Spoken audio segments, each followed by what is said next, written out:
This is going to be your Photoshop tutorial for 2D design. This is the opening window of Photoshop, which is a welcome screen. Once you get here, you can just close out of that.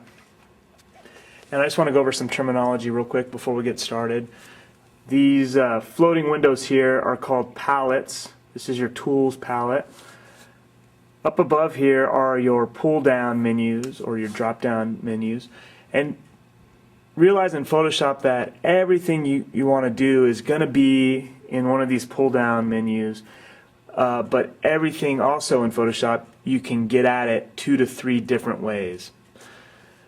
First thing you want to do to get started is you're going to open up your work window. So you're going to go up to File, New, which is going to bring up another window, and in this window you're going to name your project.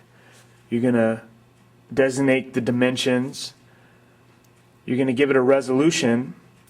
Now print resolution, or if you're going to print something, you want the resolution to be 300 dpi or dots per inch. If you're going to leave it on the web, you want to leave the resolution at 72.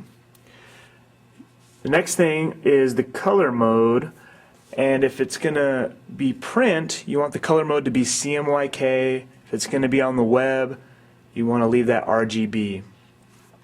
After you designate all of those criteria, you want to hit OK, and it'll pop up your window. Okay. Now the first thing I want to talk about is layers. Okay, Photoshop runs on layers, and your layers palette is right here.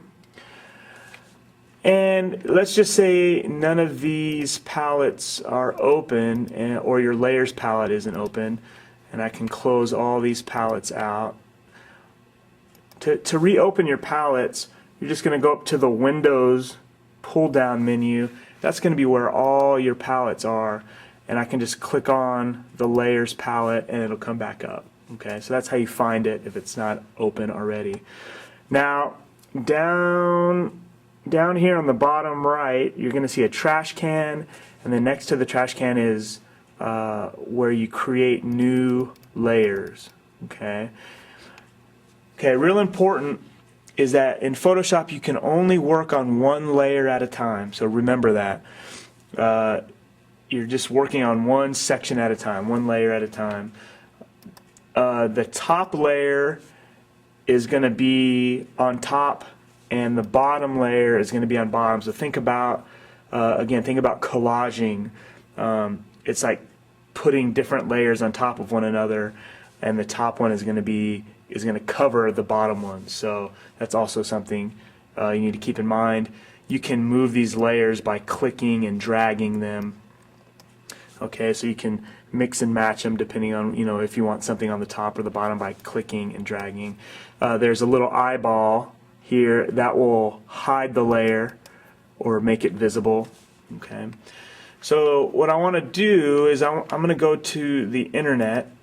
I'm going to go to Google, and I'm just going to type in bus. I'm just going to grab an image off the internet. Now in Google, if you don't know, there's a selection right up here where you can click on images, and it'll give you just images. I'm just going to click on one of these. Okay, and when I click on it, it gives me the web page where it's at, and then it shows a little thumbnail image, and right up here it says see full size image. I want to click on that, and it's going to give me the full image. Okay, now I can click and drag that image into my Photoshop window. Now remember, the reason it's so small is because I actually selected a 300 dpi workspace. On the internet, everything is at 72 dpi, so it's not print quality. So that's why this is smaller than it is on the web. So just keep that in mind. That's why it's never good. It's really never good to grab images off the internet to print, because they're never going to be print quality. Okay, so I'm gonna make this bus a little bit bigger so you can see it And if you hit Apple T, that's T as in Tom, or you can actually come up here to your edit pull down window. There's a free transform button, which is going to allow me to size this bus up. And I'm going to pull my mouse over the corner. You want to hold down Shift, and what that will do is that will size your image proportionally. If I don't hold Shift down, I can start to distort this image by squishing it or making it taller. So you always want to hold your Shift button down so that things are proportional. Okay. And then when I get it to the size I want, I just hit Return. Okay, and there it is. I've enlarged my bus. Okay, so we just need to go over a few tools. Actually 2 or 3 tools, and all your tools exist in the tool palette. The top right tool is your Move tool.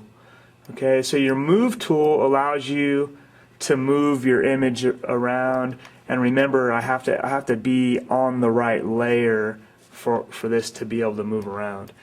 If I hold down Alt, it's hard to see on the screen, but a little white arrow pops up right next to my black arrow, and I can click and drag, and that's going to copy whatever's in my window, and it actually copies it into a new layer. Okay, so now I have 2 images that are the same. Okay. And essentially, yeah, your Move tool allows you to grab things, it allows you to move things, it allows you to copy things, okay? And that is essentially the function of your Move tool. Now there's a whole bunch of things right up here in the top of your tool palette.